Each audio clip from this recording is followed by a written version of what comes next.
퇴근길에 듣는 5월 2일 퇴근 이슈입니다. 미국 최고위 인사 중 한 명인 펠로시 하원 의장이 의원단을 이끌고 우크라이나 수도 키이우를 깜짝 방문했습니다. 사전 발표 없이 키이우에 간 펠로시는 젤렌스키 대통령에게 우크라이나에 대한 지속적인 지지를 표명했습니다.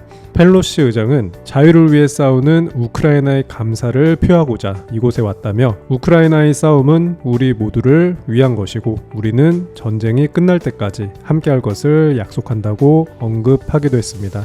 이에 젤렌스키 대통령은 미국 정부와 국민, 의회의 초당적인 지지를 감사하게 생각한다며 미국은 러시아의 침공으로 인한 전쟁에서 우크라이나에 대한 강력한 지지를 이끌고 있다고 언급했습니다. 미국 펠로시 하원 의장은 미국 대통령 유고시 부통령이 이은 승계 서열 2위로 미국 내 권력 서열 3위인 최고위급 인사입니다.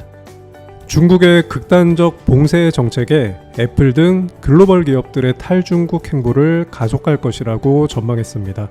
중국의 경제 수도 상하이를 봉쇄한 것은 아이폰, 아이패드, 그리고 맥북, 에어팟 등 다양한 제품 생산을 절대적으로 중국에 의존하는 애플의 커다란 피해를 안길 것으로 전망되고 있습니다. 특히 이번 봉쇄가 중국 전자 반도체 공급망에서 중요 역할을 하는 창장 삼각주를 강타하고 있다는 점이 애플의 큰 타격 요인으로 꼽히고 있습니다. 애플에게 중국은 미국에 이어 두 번째로 큰 시장이자 애플의 다양한 제품군을 대량 생산해 전 세계에 공급할 수 있는 거의 유일한 나라로 인식되고 있습니다. 그렇지만 애플의 변함없는 중국 사랑도 점차 식어가는 모습을 보여주고 있습니다. 애플은 인도 그리고 베트남 같은 다른 나라로 생산 기지를 서서히 옮겨왔는데 상하이 봉쇄 사태는 이런 애플의 움직임을 더욱 자극할 수 있다고 분석을 내놨습니다. 힌두스탄 타임즈 등에 따르면 인도 총리실은 모디 총리의 올해 첫 해외 순방 일정을 알리며 유럽 3개국 순방에서 우크라이나 사태를 바라보는 인도의 시각을 공유할 것이라고 밝혔습니다. 모디 총리는 출국 전 성명을 통해 유럽 지역은 도전과 선택에 직면해 있다. 이번 방문을 통해 인도의 중요한 동반자인 유럽 파트너들과 협력을 강화할 것이라고 말했습니다.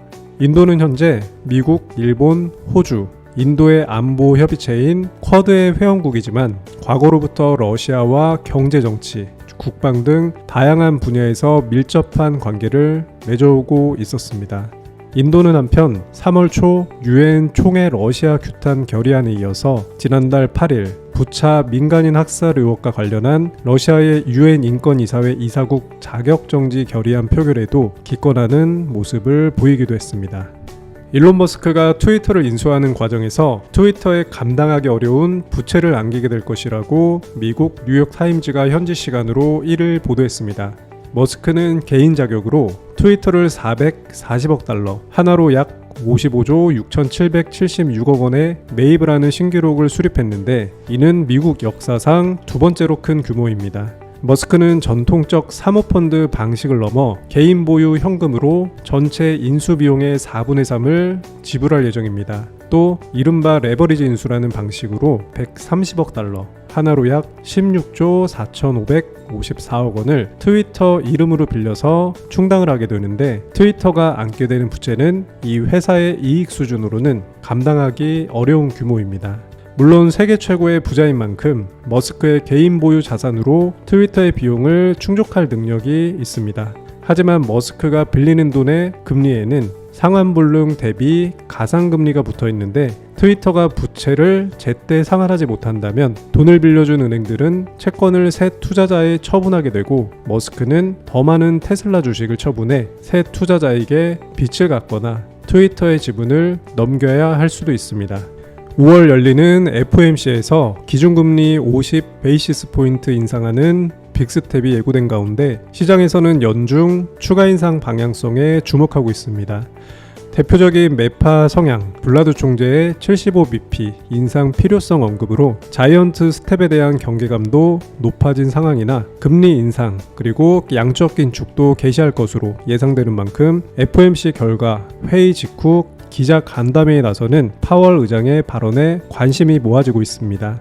제롬 파월 연준 의장은 지난달 국제통화기금 IMF 총회에 참석한 자리에서 금리 인상과 관련해 좀 더 빨리 움직이는 게 적절할 것으로 생각한다며 5월 50bp 인상이 검토될 것이라고 언급했는데, 일각에서는 연준이 빅스텝을 넘어 한 번에 금리를 75bp 인상하는 자이언트 스텝을 검토할 수 있다는 전망도 제기하고 있습니다.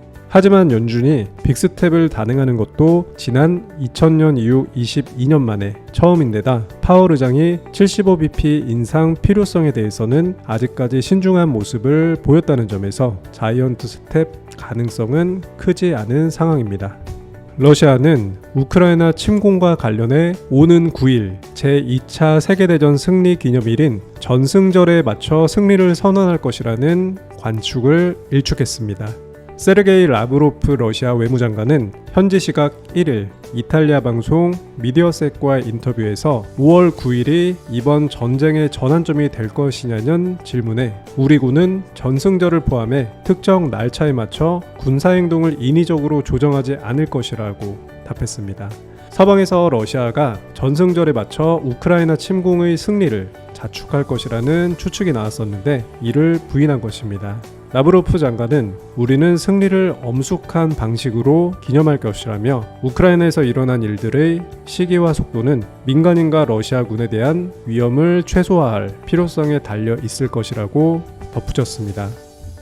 네, 이상으로 5월 2일 월요일 퇴근길에 듣는 퇴근 이슈였습니다. 감사합니다.